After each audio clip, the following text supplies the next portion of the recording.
Recording in progress. Good morning and welcome to this week's Weber County Commission meeting. We have a full board of commissioners with Commissioner Sharon Bolus seated immediately to my right, Commissioner Gage Forrest seated to my left. I'm Commissioner Harvey. Our agenda will proceed as follows. The Pledge of Allegiance this morning will be led by Ashley Tolman. Our invocation will be given by Craig Brent, and then I'll give us the thought of the day. We'll go to that point. Go ahead, Ash.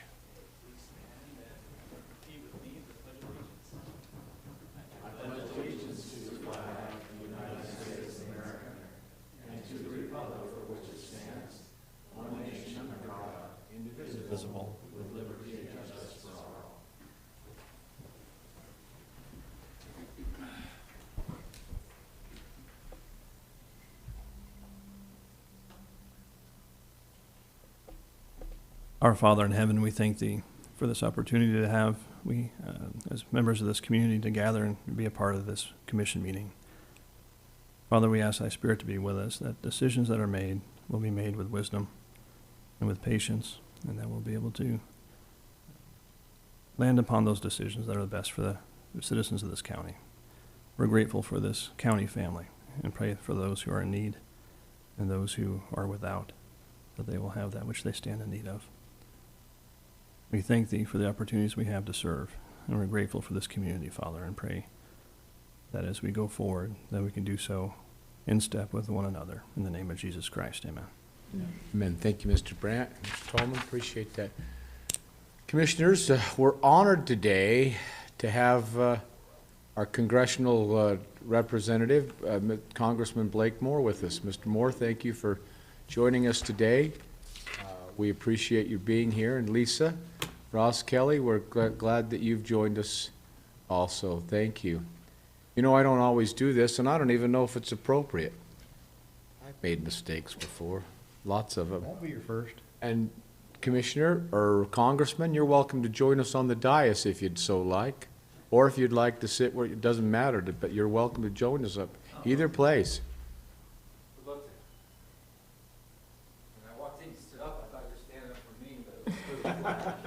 The right spot to stand up for. Great.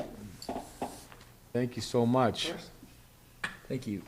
Appreciate you being here. Well, we're going to go now to the thought of the day, which I've got. And, you know, Nelson Mandela, he said it always seems impossible until it's done. I thought, wow, that's pretty good. There are a lot of things that you get up or the things that's impossible. I had a wise guy tell me, not a wise guy, an acquaintance of mine tell me once, you know, he says, the difficult takes a while. The impossible takes just a little longer. Ah, that's another good one. But speaking of that, I kind of want to conclude, you know, as we have tasks in our life, whether they're home tasks, work tasks, church tasks, personal tasks, physical fitness tasks. Oh, there's a myriad of different things.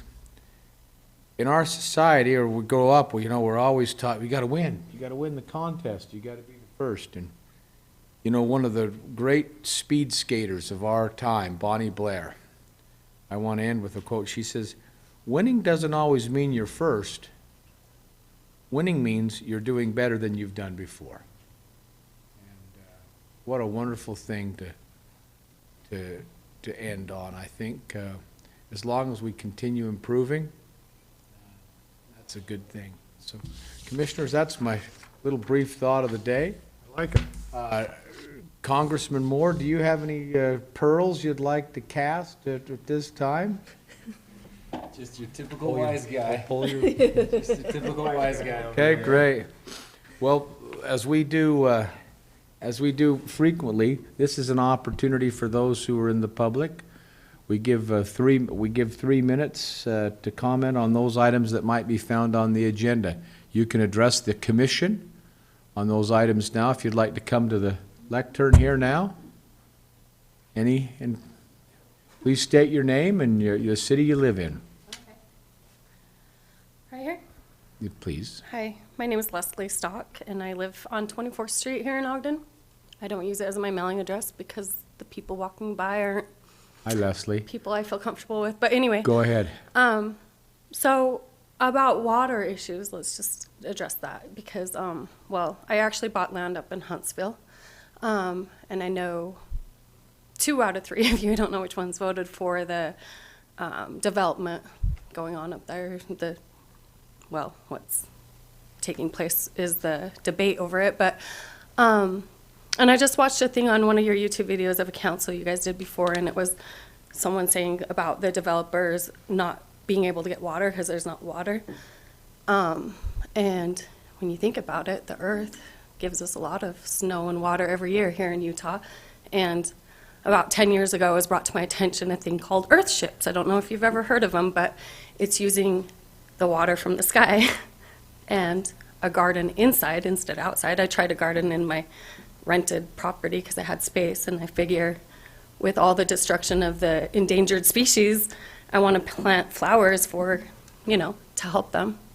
But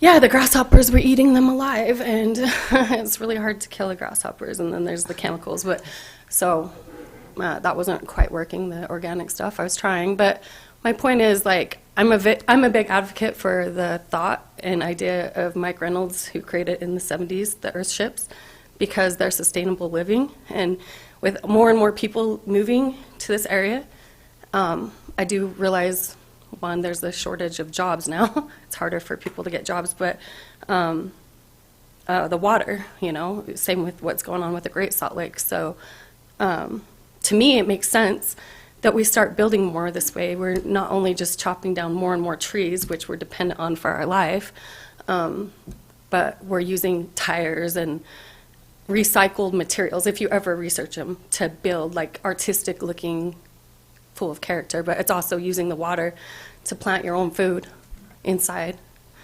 So I just recommend looking into earth ships because I think they're very valuable for future way of living, for sustainability for all people. I know they did it in Puerto Rico after disasters there. They started building that way. So, just instead of draining the lakes and the water underneath, we can start building that way, I think. Thank you, Leslie, for your comments Yeah. today. Appreciate that, on earth ships. Appreciate that very Yeah. much. Just Sir- wanted to bring it to your attention. Thank you. Yeah. Anyone else in the audience like to address the commission at this time? Anyone online, Stacy? We'll continue with our agenda this morning then. We'll go to item number F, which is a presentation and a congressional update. Our presenter today will be Congressman Blake Moore. Congressman, go ahead, please. Thank you. Thanks to all of you for your amazing work. It's not easy to be in any type of political role, but the most important is what we do locally. And so thank you for running things so well. Weber County's in a great position, and it doesn't just happen. So thank you. It's truly an honor to serve the home in which I grew up. I grew up in Forest Green, and have had so many awesome opportunities to serve in this role. I'm coming up on, this is my 4th year in this seat. Last fall, I ran begrudgingly for a leadership position in the House Republican Conference and ended up being elected into that leadership role. And I'm also sitting on the Ways and Means Committee. So I'll just briefly share a little bit about those items. But before I do that, I just wanted to highlight one of the most specific things that I do that our team does that directly impacts the work you all are doing and what we have in Weber and Davis counties is the support of Hill Air Force Base. I am not shy about my support of Hill Air Force Base. I never will be. I was not expecting that to be something that political challengers would try to hit me on or whatever, if you will. But it is what it is, and it's something that we've had strong representation for from previous Congressman Rob Bishop, and before that Jim Hansen, and it's just one of those things that you actually can be intimately involved in what's going on locally. And so we're thrilled about it. So we just passed out of the House of Representatives and sent it over to the Senate, the 2025 National Defense Authorization Act, known as the NDAA. Last year's was another very successful year with funding of the various programs for Hill Air Force Base. Hill Air Force Base is the first operational wing of the F-35. It's the 5th generation fighter pilot. And we are the most important, in my opinion, aspect of that entire apparatus. And then for the last 50 years, we've been the nation's sort of central point for our ground-based strategic deterrent. So our nuclear deterrence, that if you look at the history of warfare, the presence of having a strong nuclear deterrence has kept global peace largely. We've had conflict, we have conflict today, but over the past 50 years, we've had a strong ability to, post coming out of World War II, to limit that real threat of just catastrophic life lost. And we're here in Utah, particularly the Hill Air Force Base area, has been a forefront leader in that, and it's an honor to serve in those capacities. So that's the Sentinel program. So full funding for those programs over the last couple years. This year in particular, we have amendments into the NDAA focusing on landing gear consolidation. If you didn't know, and maybe you're already bored of it, the thought of it, but we have a really strong landing gear apparatus here with the surrounding industry. It's an expertise that we have, and we're working on bolstering that up and making sure that we get that back and keeping as much of that operation here in northern Utah as possible. We do it in this area, we do it for less cost, and it's longer sustainability of these products than what other big prime manufacturers can do. Gets me in a little bit of trouble with some of the big manufacturers, but when you look at the outcomes, we have to do things for less cost and improved outcomes, and this is what we do here with landing gear. Locality pay is important. Utah has a higher cost of living, and it's growing, and it's becoming more and more of a burden, and it's impacting who folks that are coming here to serve at Hill Air Force Base, and the how would you call it, the sort of the algorithms or however they calculate locality pay doesn't necessarily reflect what the reality is on the ground here in Utah, and so we're trying to change and push on that as much as possible through this legislative process.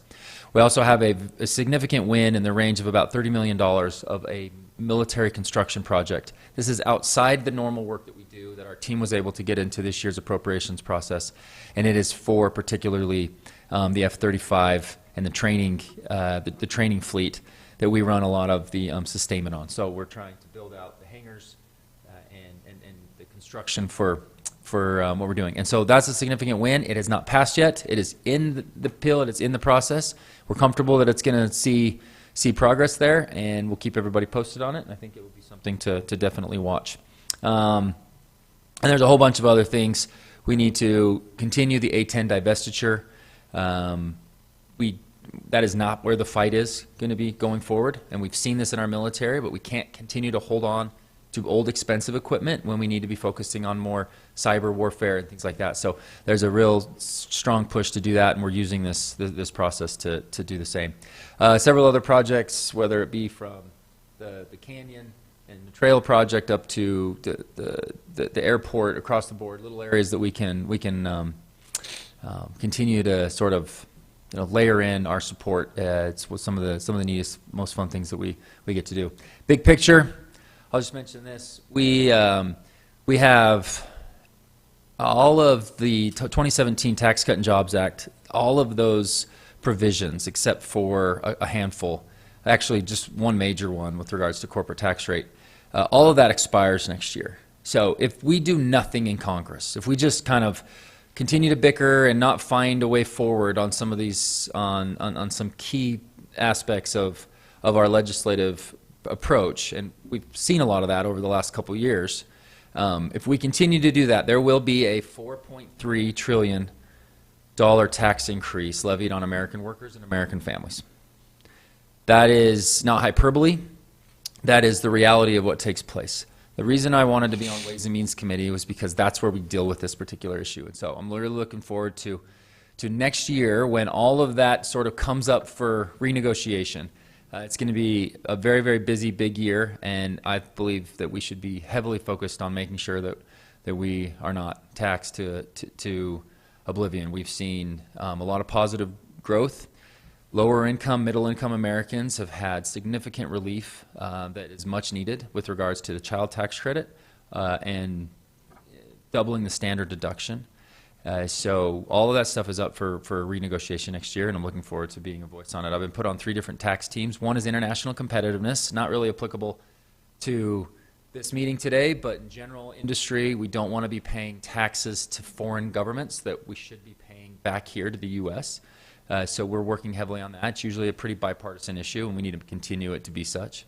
And then community development, and those are things like historical tax credits, which, if anybody hasn't noticed, we've got a pretty darn good one here on historic 25th Street and a lot of the surrounding area. So those will be key aspects, opportunity zones or underserved communities that Republicans came up with a really good plan in 2017. We need to identify where does it work, where does it need improvement, and we'll go from there. So it's going to be a very busy year next year with regards to tax and making sure that we figure out how to get our deficits reduced.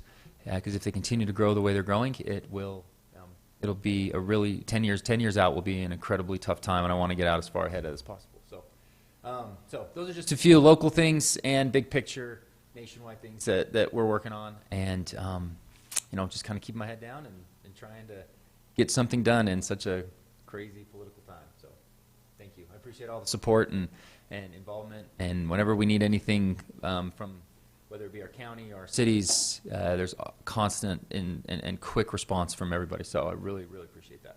Thank you, Congressman. Yield back. Questions? Commissioner Bowles, comment? Just a comment. I just appreciate your responsiveness. I know that the county's reached out to your office on numerous occasions for things that we need here, and your staff's always been very responsive to us. You So heard it twice. She said thanks to my team and to my staff, and I Thank will you. echo that exact Thank same you. sentiment because they are the responsive ones. And It's nice not to even know as much someone's as me. listening. Yeah, not even as much me. I get bogged down in a lot of stuff, but my team is very responsive. They're as there best for. we can. So appreciate hearing that. Thanks. I echo those same compliments to my team. Thank you. Commissioner Farrar, comments? Yeah, I'd say the same thanks, especially the team. We know your team works very well, and the efforts are put forth for Northern Utah. I just wanted to make a comment. You talked about Hill Air Force Base. I think we all understand the economic benefit that Hill Air Force Base provides for Northern Utah. It's the biggest, and we really depend on the continued success. But as a member of the MITA board, I don't know how much you've been involved with our MITA decisions at the state level, but it allows MITA board to put those private tax dollars back into assets on the base. We continue to see we've got a great relationships with Hill Air Force Base and their governing people out there. But I don't think a lot of people realize that the tax increment, majority of that goes back to the base itself to help provide dollars for projects that probably couldn't come out of Congress on a daily basis. But it also provides local dollars. I mentioned it to Chair Harvey last week's board meeting. We authorized about a $500,000 tax increment for the year to Weber School District, 911, and also the mosquito abatement. It doesn't come to the county, but under the state code we put forth a number of years ago, that goes very directed towards schools, mosquitoes, areas that we would have to fund as the county, or the people would have to fund, I should say. So it's a great resource. I'd encourage your continued support of that, and obviously that's driven mostly by the state, but any help we can get from the feds would be appreciated. Absolutely. No, we're lockstep with MITA. They do a great job. It's even, like you said, it's not even areas that we're instigating, but we complement what they're doing. Exactly. So we're not going to be going after the same type of project that they are. We're going to work together. Utah Defense Alliance keeps a really cohesive sort of network of decision making going on. So we're all in lockstep. Look, there's 12% of Utah's GDP comes down to defense. But not only is it a huge economic impact, we have deployments going to every hot spot in the country, or in the world right now. We've got deployments that are in the European and Middle East theater, and preparation going on for a potential near peer conflict with China in the South Pacific. So it's not only, that's where it gets a little emotional for me, is what they're doing to defend our country, and making sure that we have global stability, and the fact that we're putting our F-35s, all over the world, and our airmen are putting themselves in that dangerous theater is the part that kind of keeps me going. So yes, economic impact, no question, but that's the stuff that you fight for every single day to make sure we have what they need. Very good, thank you. Thank you so much. What a great honor to have a congressman with us. I can think You of know me from I was a kid. It's not that big of It's an honor. It's great to, well, let me put it to you this way. I've been sitting here nearly 8 years.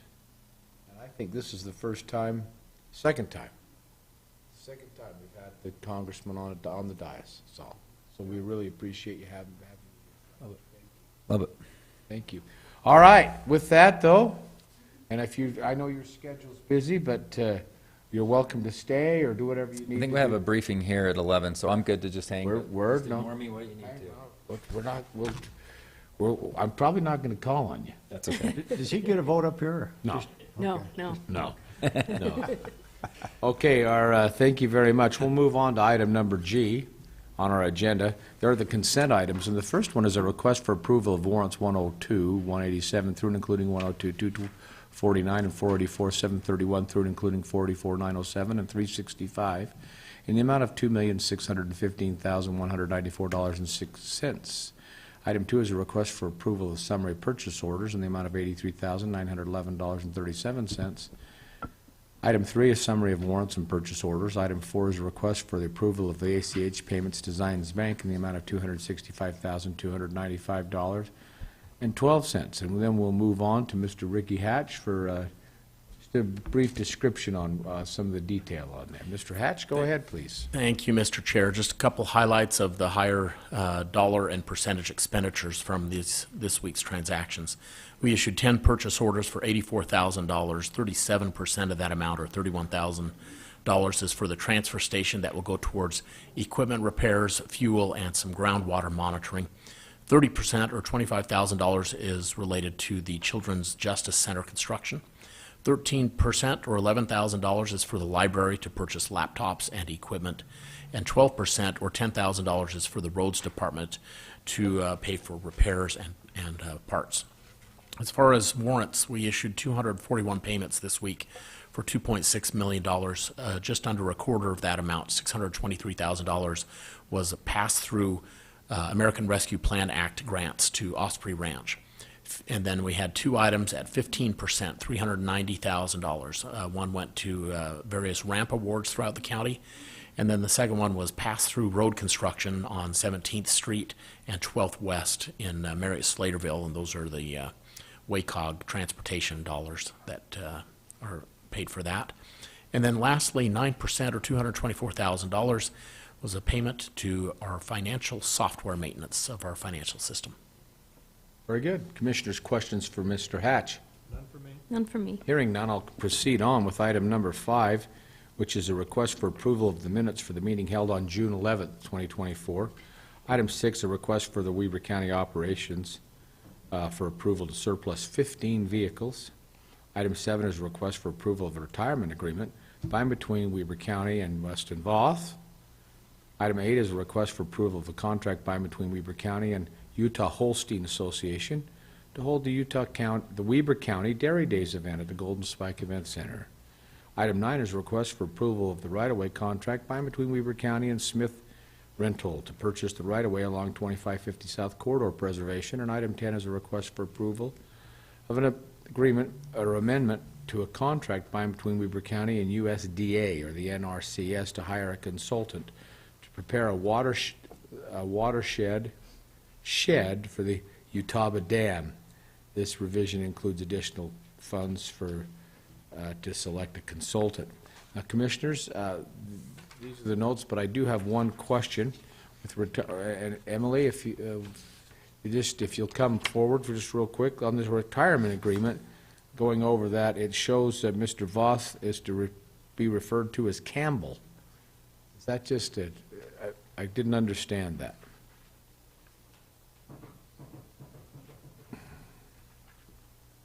First, the first line is, it says his name, but you get down there and it's referred to as Campbell. Is that just a misprint? Let me look that up really quick, if that's okay. It's okay. Commissioners, before I entertain a vote for those consent items, why don't you, Emma, if you could look that up, and we'll come back to that in a few minutes, if that's Okay. okay, Ms. Wild. Thank you.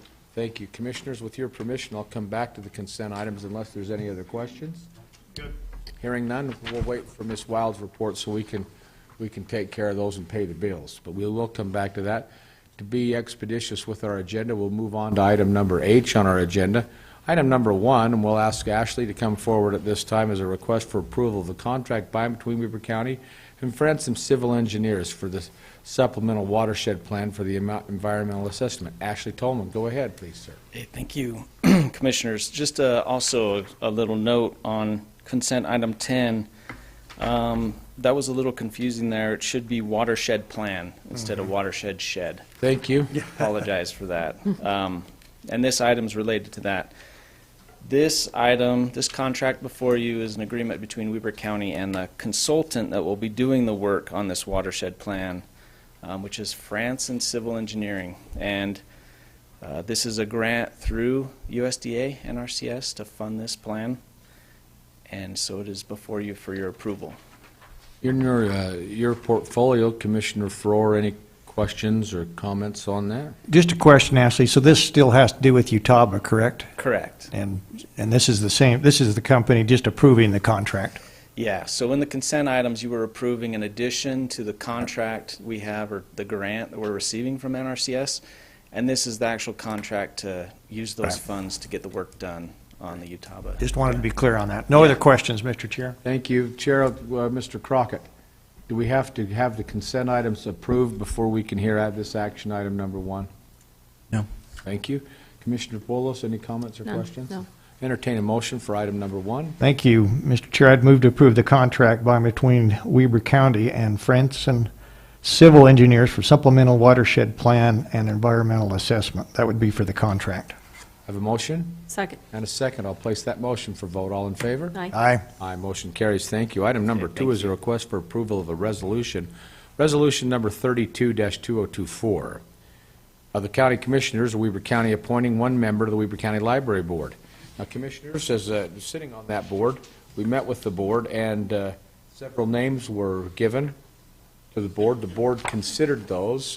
They do, based on experience and a host of other things, they rate them, and the order by which the board has submitted those to us is Caitlin Gochner is their first choice, Sylvia Newman their second choice, and Charlie Trentleman their third choice, in that order. There were some other applicants, but they didn't feel it was necessary for, inasmuch as there's just one position available. But they're hoping that, obviously, their first choice is considered first, and that would be my recommendation in the presentation. Any questions for me? None. I appreciate the recommendation from the board. Yes. Then I'll entertain, if there are no other questions, entertain a motion. Move to approve Resolution 32-2024, appointing Caitlin Gochner to the Weber County Library Board. And I'd second that with a comment. Please. All three recommendations are good, but I think Caitlin, for her past community service, would be great on that board, so I fully support that. That'd be great. Wonderful. Well, we've got that, inasmuch as that's the case, I'll place that motion for vote. Mr. Brandt for 32-2024.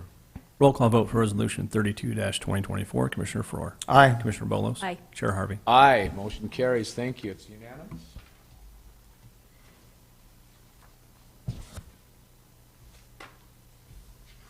Item number 3 is a request for approval of a contract by and between Weber County and Known to You for vendor data exchange. Emily Wild, our Director of Human Resources, come on. Thank you. Thank you, Commissioners. So just on your question on the Consent? retirement contract.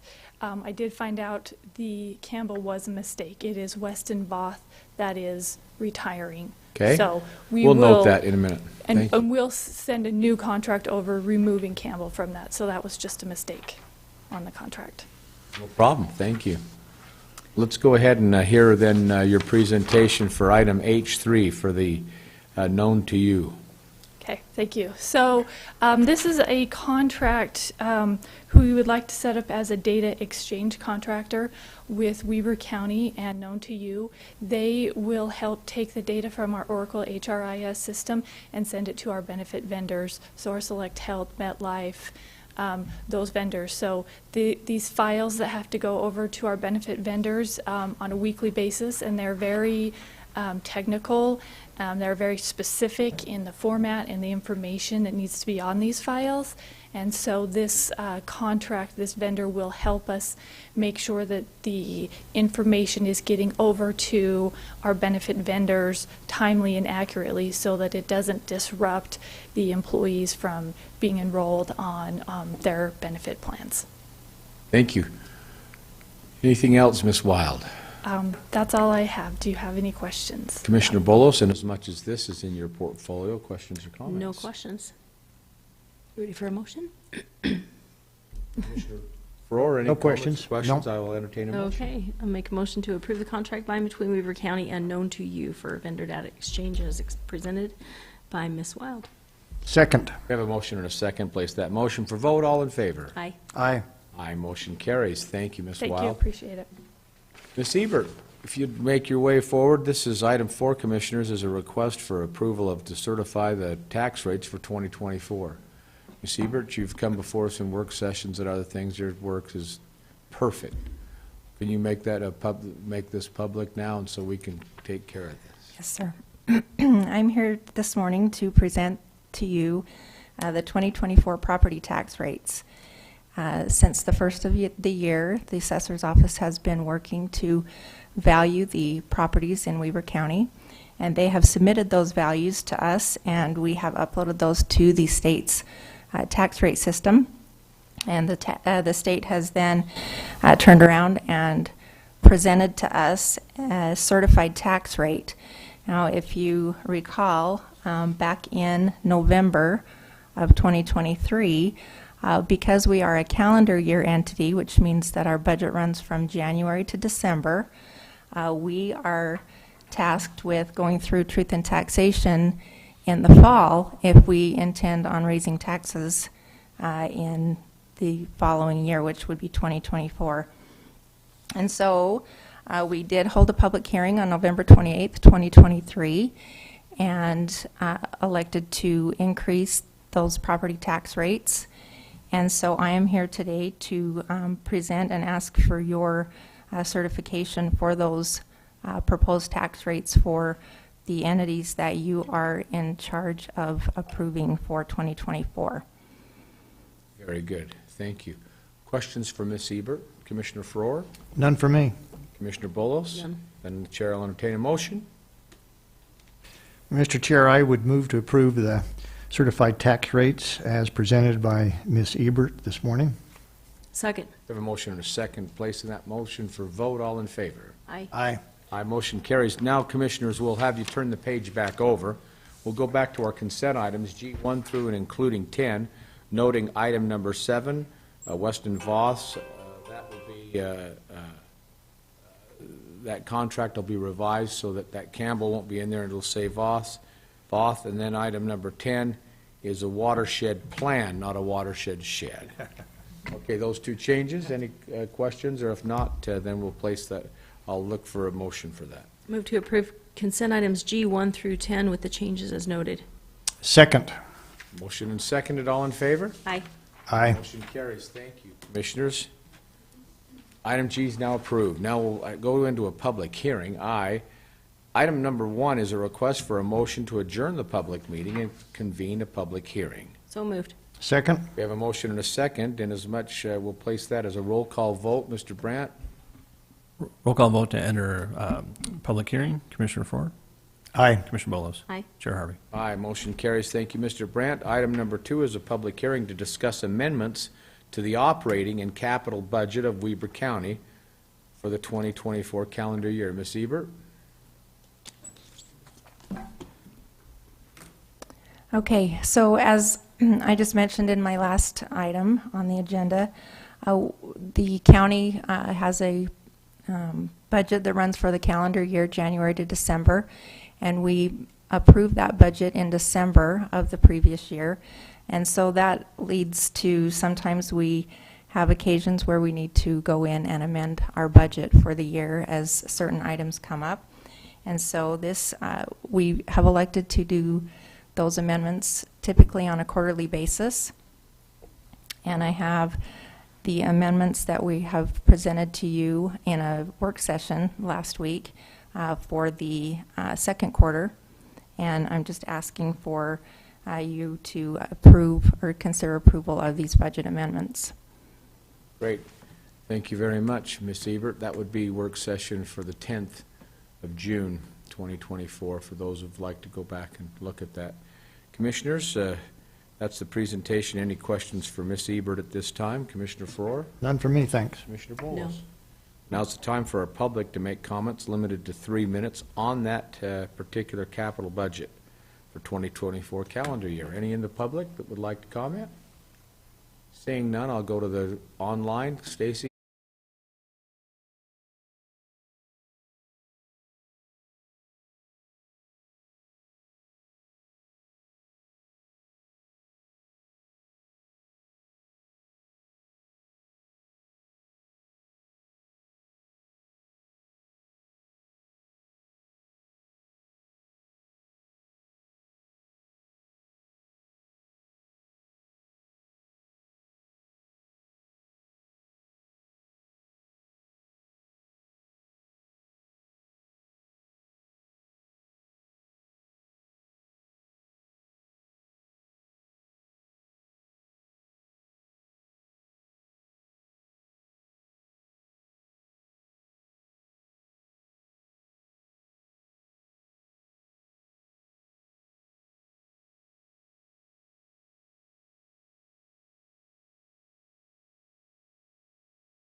Fiscally with the top 2% of all counties in the United States right here because of this pool of employees, this family of employees.